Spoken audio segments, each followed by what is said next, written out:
This interview is a continuation of the series of interviews that we are doing for the Grand Valley State University Veterans History Project, conducted with veterans of the South Vietnamese military and civil service. And to begin with, I'm going to ask our veteran today to state his own name so that he pronounces it correctly. So again, what is your name? Your name? Chế Hữu Nguyễn. All right. And you were from Vietnam. What town or province were you born in? Where in Vietnam?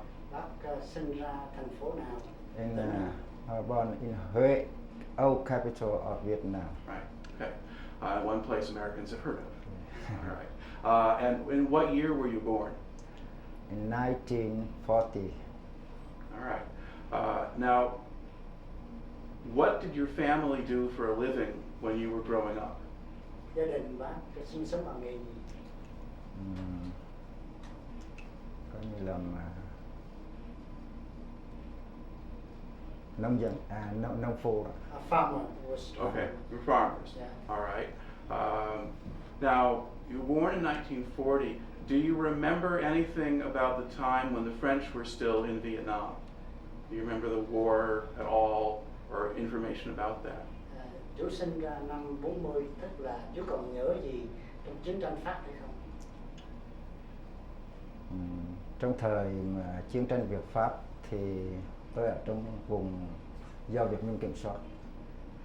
In that time he lived in the French control area. All right. So under the French supervision. Okay. All right. As much as possible, please answer me in English once you know. I mean, that will help a little bit for But the flow of this. he doesn't know how to answer in English. Okay. So Okay. All right. All right. You tell me what to do, so Okay. it's up to you. Okay. Now, what kind of education did you have? Did you go to elementary school or high school? 12 years in school. Okay, you're 12 years in school, so you finished high school. Yeah, finished high school. All right. And then what did you do after you finished high school? After finished high school, I go to the army. All right. And why did you join the army?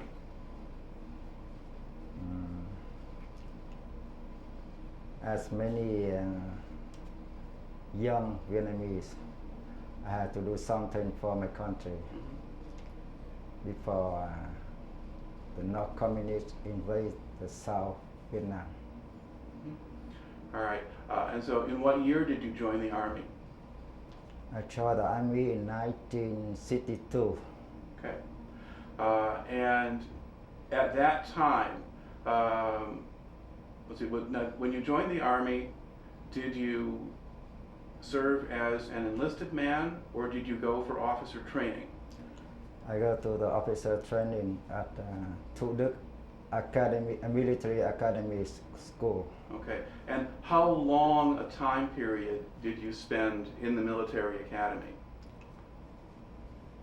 I spent 1 year in the training school. Okay. And what did they teach you there? In trust, many separate from cell, cả những chiến đấu cell combat, cả những chiến đấu đó. Basically self-discipline. And squad, platoon, company, and battalion. Okay, so learning how to lead and fight in the military units of different ranks. Yeah. All right. And when you finished your officer training, what rank were you? When I graduated as aspirant, sometimes we call first lieutenant. Okay, you're a lieutenant. Okay, so you're a lieutenant, and then what assignment did you get after you graduated? What unit did you go to serve with? The first unit was in the 46th Regiment in the center of Vietnam. All right. And what was the military situation there at the time? Were there Viet Cong in the countryside, or North Vietnamese, or nothing? What was happening then? Trong lúc đó chiến tranh nó xảy ra bằng cách nào? Lúc đó đã có Việt Cộng trong cái vùng Bắc ở chưa, hay là có những cái đột chiến như thế nào trong lúc đó? At that time, the Vietcong very weak. We had to go to the mountain to search them to destroy. Mm-hmm. So you were going after them. You were on the offensive. You were attacking them or trying to find them. Lúc đó là chúng ta đang thay vì là tự vệ, chúng ta đang tìm tòi giết họ. Yes, at that time, the RBN is very strong, and the Vietcong and NVA still weak. All right. Now, did they have caves or tunnels in the mountains? Did they have hiding places? Nó lúc đó Việt Cộng nó đã có những cái hang hầm, những cái lối mà nó đào thông hào được chưa? Yeah, in that time, the NVA and the Vietcong, they hide on the high mountain and in the jungle. Mm-hmm. All right. And how long were you in that area or with that unit? I was in that unit for 4 years. Okay. So about 1963 to 1967, roughly? No, in 1962 to 1966. After Okay. that, Mm-hmm. I was discharged from the army. Okay. And what did you do after you were discharged? When I discharged, I lived Saigon and as a teacher. Mm-hmm. All right. And what level of school were you teaching? Elementary school. Okay. And then how long did you work as a teacher? About 1 year. Mm-hmm. And then what did you do after that? And in 1968, was the Tet Offensive, I was recalled to the army. All right. So you go back into the army. Yeah. Now, were you in Saigon when the Tet Offensive started? Bác mới đầu lúc đó cuộc chiến mậu thân xảy ra. At that time, I lived in Saigon. Mm-hmm. And what did you see at that time? Did any of the fighting happen near where you were, or was that someplace else? Lúc Tết Mậu Thân thì bác ở Sài Gòn thì những gì xảy ra tại Sài Gòn? When the Tet Offensive, firstly, the NVA and VC seized almost the city, but a few days after that, they have put away from the city. Now, were they active, or was there fighting in the area where you were living, or not? Ở Sài Gòn lúc đó có những cái cuộc chiến xảy ra những ở ấy không? The battle in Saigon lie very tremendous, là dữ dội. Yeah. He said in Saigon at the time it's very disorder.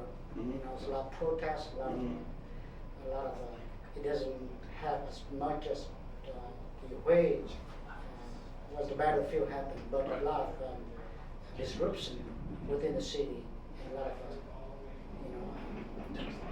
protests and everything that's going on. Okay. All right. Now, once you joined the Army again, what unit did you join? When I joined the army again, I was into gender unit Okay. And where is that? at Phước Long, Bình Dương, and many places around Saigon. Okay. And what kind of duty were you performing? What was your job or your mission? And I said as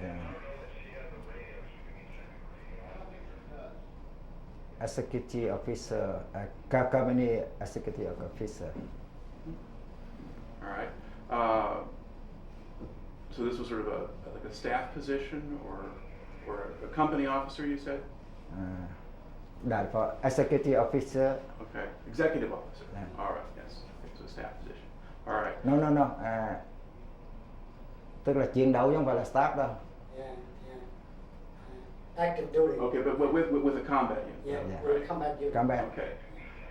Now, at this time, did your unit do very much fighting, or did you just patrol and do security work?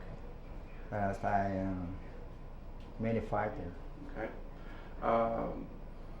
Now, when your unit was fighting, what kind of supplies or equipment did you have? Did you have enough weapons and ammunition? Were they good new weapons or old ones? When the Vietcong and NVA attacked Tet Offensive, the RVN now equipped new weapon like M16, M72, very new for Okay. me. So you had some of the same weapons that the Americans were using? Yeah. Yes, okay. Now, can you describe a little bit what the fighting itself was like at that time, or what your unit did, or what you remember about being in combat? I don't remember many battles. I only remember the last battle in Sun Lak before very near. So you were, now that last battle, I mean, that is in 1975, it is shortly before the end of the war. Now, over the course of the time, so you rejoin the Army in 1968, and then you stay in the Army until 1975, all right? Over the course of, before you got to that last battle,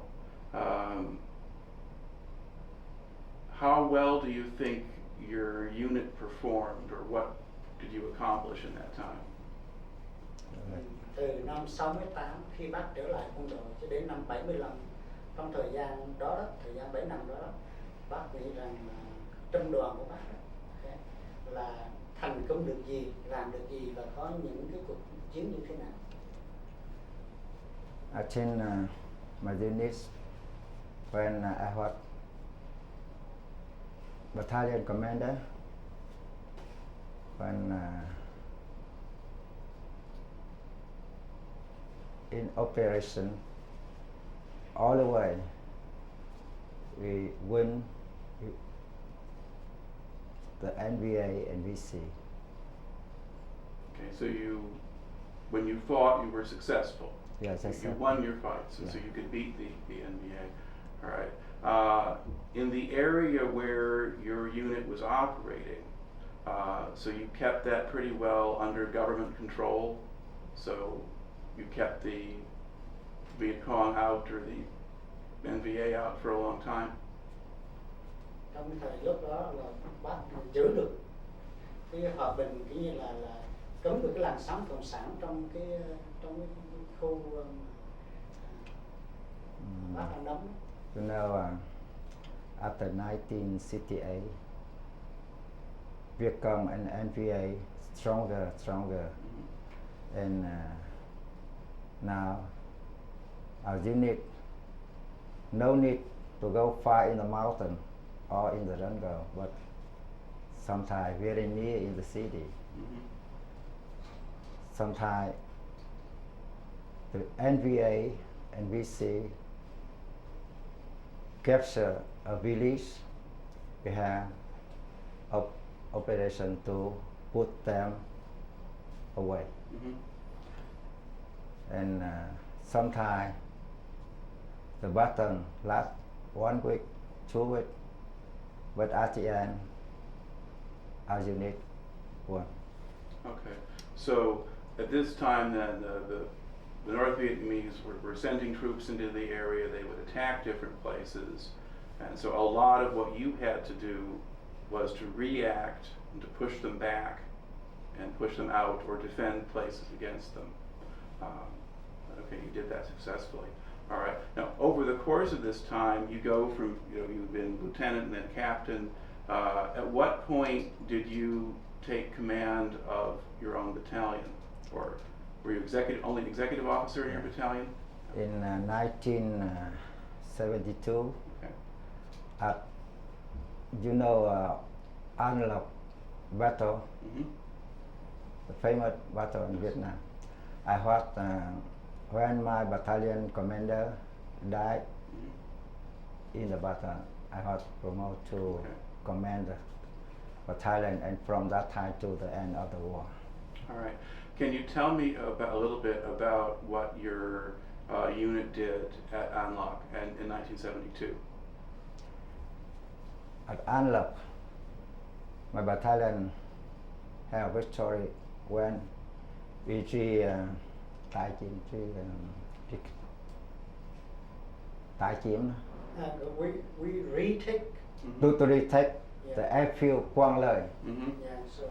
And after I went, I remember I was awarded by Major Lieutenant General, U.S. Lieutenant General Bronze Star with me, divine. Mm-hmm. All right. So basically, you have a pretty long career as a combat officer, fighting effectively. How would you describe the soldiers who fought for you? Were they good soldiers? Were they effective? How would you describe them?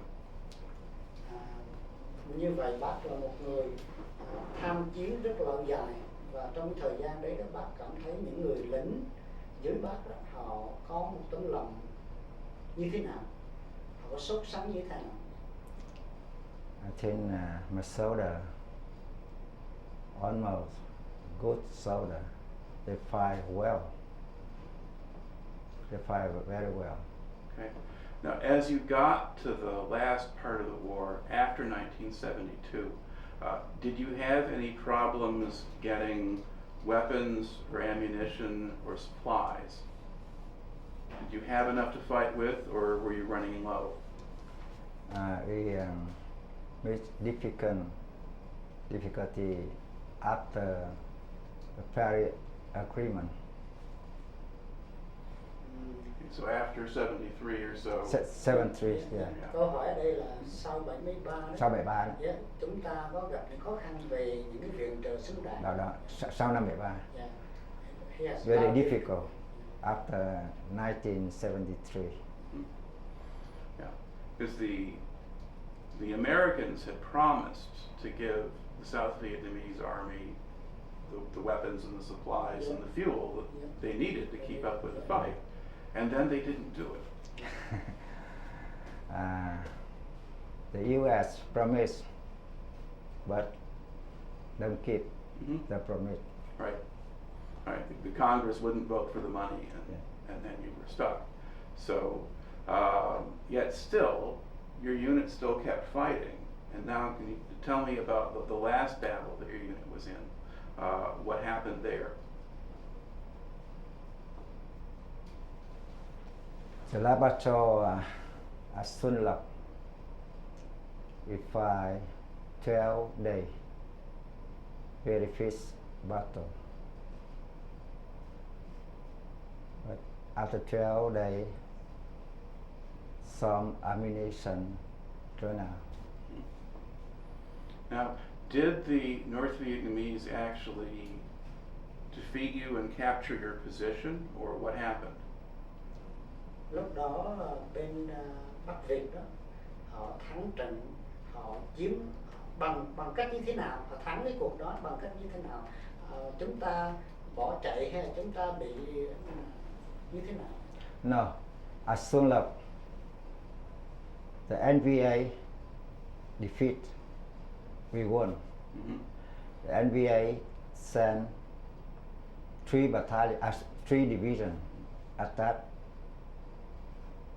only 1 division, 18 division. Mhm. 3, 1. Now, did they have a lot of tanks or artillery then? Yeah, many chance. We destroy 37 T-52, T-54 and PT-76. So a lot of Soviet-made tanks. So And bạn nhớ nói là he just said the 3 divisions from the north against 1 division in the south. right, But the south won the battle. right. And that's even, and I was asking a little bit about the tanks and the artillery because you were having supply problems, but they had a lot more supplies, and you still beat them. Yeah. And what particular job did your battalion do? What specific part of the fighting were you in? Trong cái trung đoàn của bác ấy, thì bác you rephrase the question. Okay, I wanted to know what his battalion did. So you've got the whole division, but what did he see? What did you see yourself, or what did you do yourself then? Okay. Thì trong nguyên cái tiểu đoàn đó thì trong cái nhóm của bác ấy, trong cái tiểu đoàn của bác làm gì? My battalion hold a mountain called T Mountain. Mm-hmm. We have 12 artillery gun, 105 and 155. 155. Yeah. We have 12 gun, big gun, in our battalion to protect the mountain Mm-hmm. and to stop the attack from the north of our compound. Now, when they attacked you, did they attack you from all sides? Did they surround you and Yeah. attack you?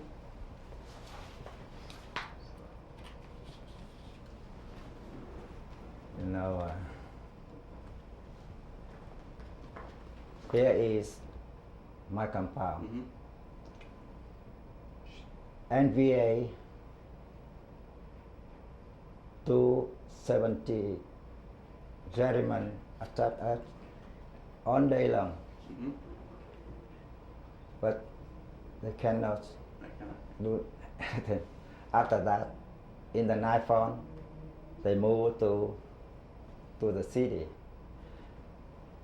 They remain only 1 battalion, sabotage. You know sabotage? Sappers or saboteurs? Đặc công, sabotage, phá hoại. Yeah. Yeah, okay. Sabotage. Sabotage. Right. And artillery pour our compound Mm-hmm. So all you're- the time. Okay, so you're being bombarded and the sappers are trying to blow up your positions, Yeah. but they stop trying to attack you with the regular infantry and tanks. Yeah. Okay, now, you said the battle lasted for 12 days. At the end of those 12 days, what did the NVA do? Did they go somewhere else or go around you, or what happened? After 12-day attack, the NVA realized that they could not win the battle. Mm-hmm. And because Sun Lộc is the gate to Saigon, Mm-hmm. but now they cannot defeat the 18th Infantry Division. They go around. Mm-hmm.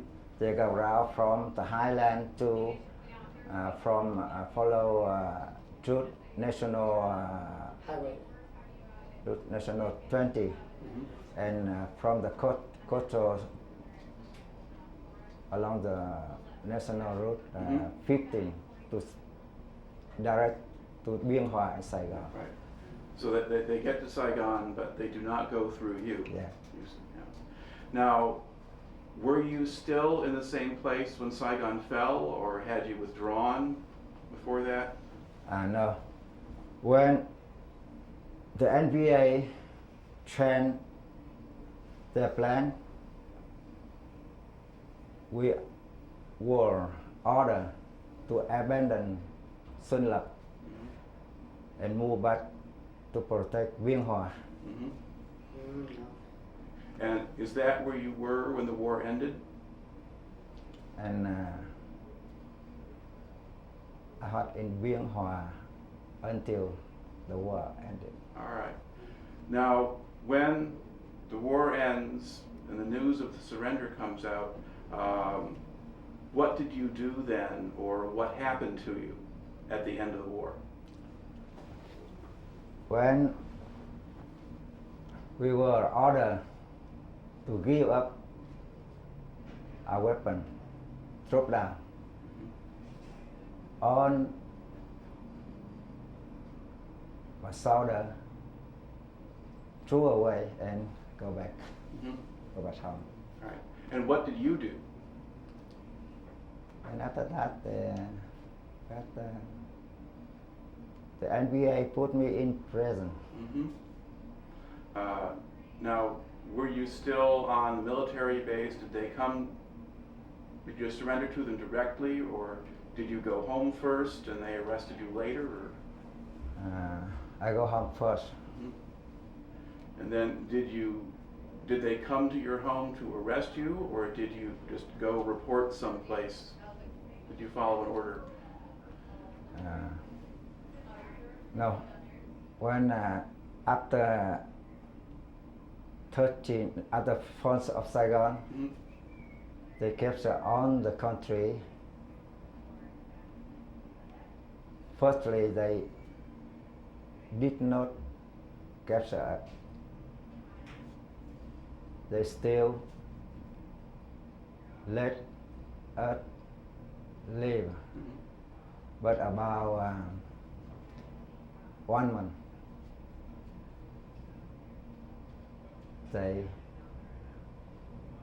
got together, they gather us into prison. Right. Okay. Now, can you describe a little bit what the prison camp was like? Were you in prison with other Army officers or other people? That first, I was put in the camp on measure. Some captain separate, major, Okay. colonel, general separate. All right, so just by rank. Yeah. Okay. And then did you stay with all majors, or did they move you around, or? About 1 month or two, they transfer from this prison to prison many times. All right. Now, what kind of treatment did you receive there? Very bad. Okay. Now, in their announcements to the world, they described these places as re-education camps. What did they really mean by re-education? I think they cannot re-education us. They only trả thù. Revenge. Driven. There's no re-education, it's revenge. But did they try to sort of get you to sign statements that said you committed war crimes or did bad things, or were you supposed to denounce yourself or say bad things about what you did? So did you have to do anything political for them? Did they want you to make statements, or? Nó bắt cái công khai từ chấp nhận là mình có tội lỗi với chiến tranh, hay là làm những hành động là truyền bá chính trị. Yeah. They always said the South Army is phản động. They try to tell you that South Vietnam is more like a puppet. Puppet, yes, okay. So you were puppets of the Americans then, okay. Now, did they spend a lot of time, did they put you into classes to tell you about politics and things, or was there a lot of effort like this? Was there a lot of political stuff there? Họ có những cái đường lối cải cách chính.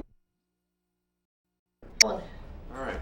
We were talking about the prison camps and so forth that the communists ran after the war. Now, what did they make you do? A lot of hard labor. You have to do a lot of physical work. Yeah, hard labor. Okay. And what kind of jobs did you do? Go to in the jungle to cut wood. Okay. To plow, to plant rye, and right. something. Okay, so you did farm work, you cut timber, and what kind of, well, did they give you enough food? You know, we are very hungry. Mm-hmm.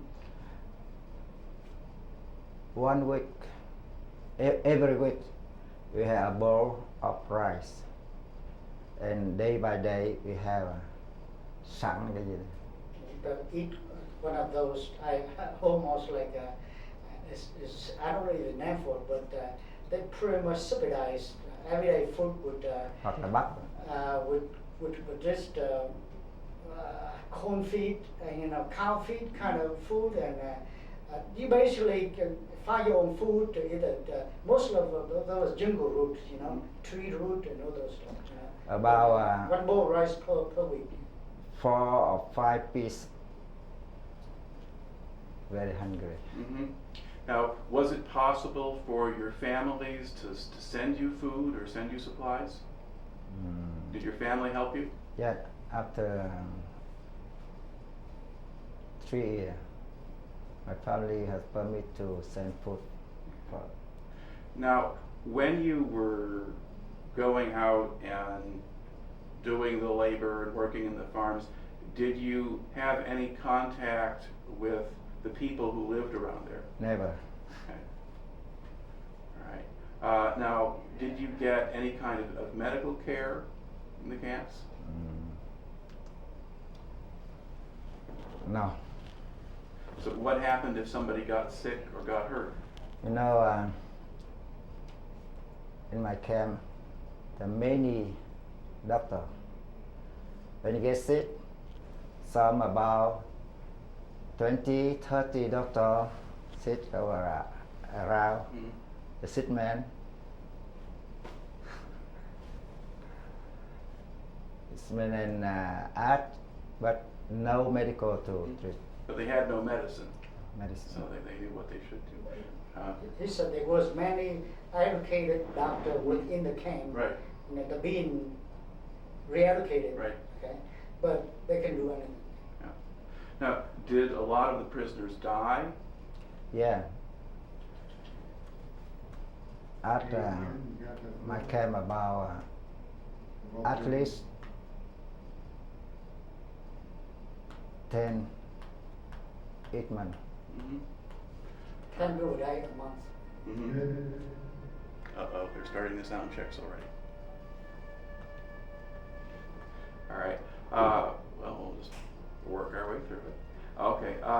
Now, how long did you spend in the prison camps? I spent 5 years. All right.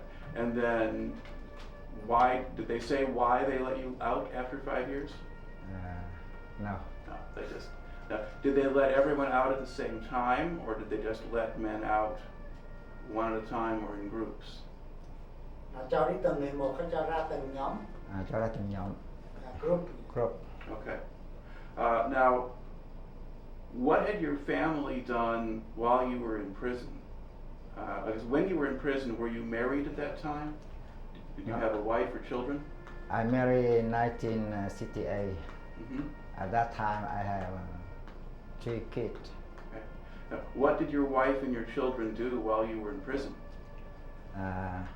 My kid very small, and my wife had to hard labor in the village.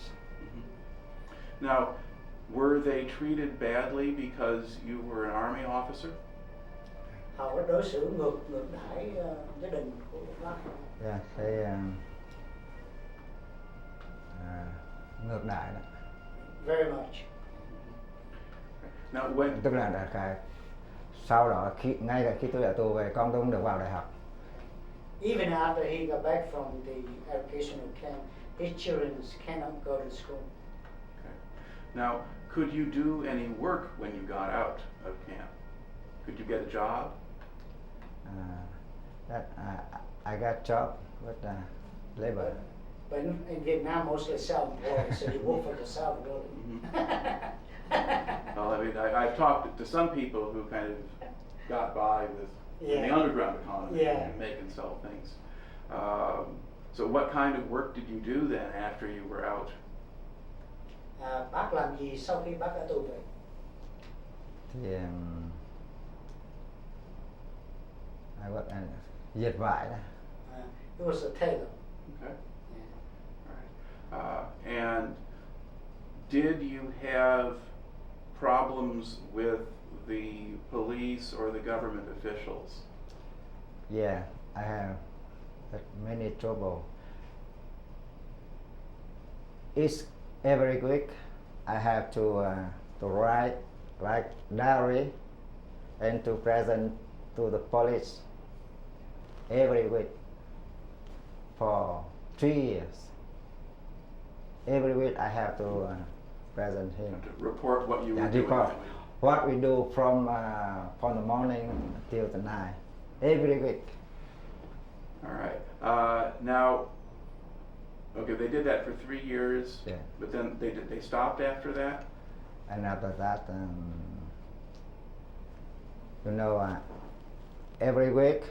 After that, after 3 weeks, after 3 years, I let 2 weeks, then 1 month, and I then let they forget.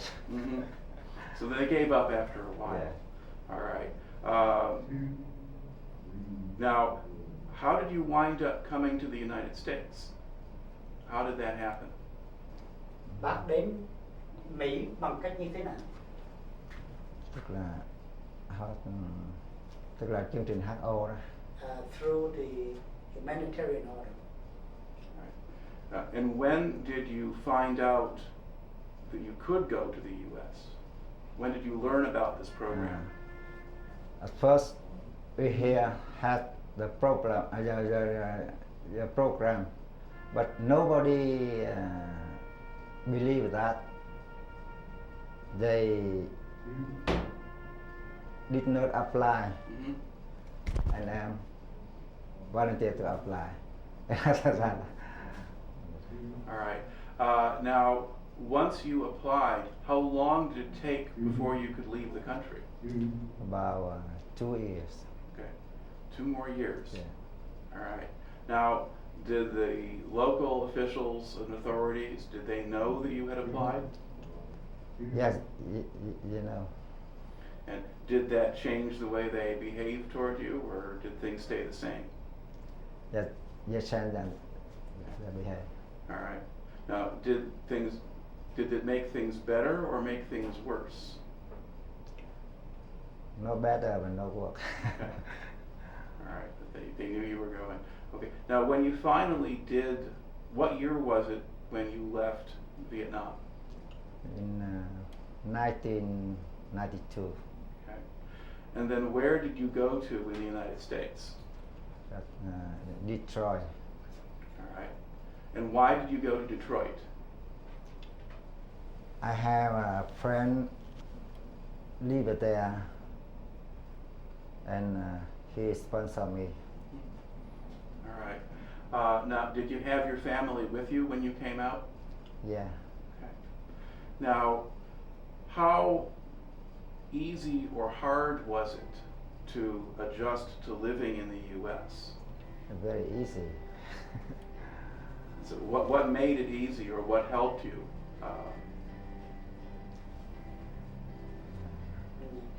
Bác qua Mỹ cuộc sống bác nói là rất là dễ dàng, nhưng mà những cái gì đã giúp bác tìm những cái dễ dàng đó? I think in this country there are many opportunity to get job, and my children can get education very easy life. And so after what you had to go through in Vietnam for all of those years, This is you could not- just go do it. So if learning English was the worst thing, then okay. I do want to ask you sort of another question about your military service.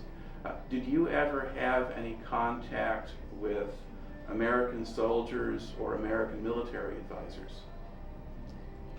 Trong cái thời gian bác phục vụ trong quân đội, bác có cái liên hệ gì, bác có cơ hội gì trực tiếp với những người lính ở Việt Nam, những cái lính Mỹ đấy? Yeah.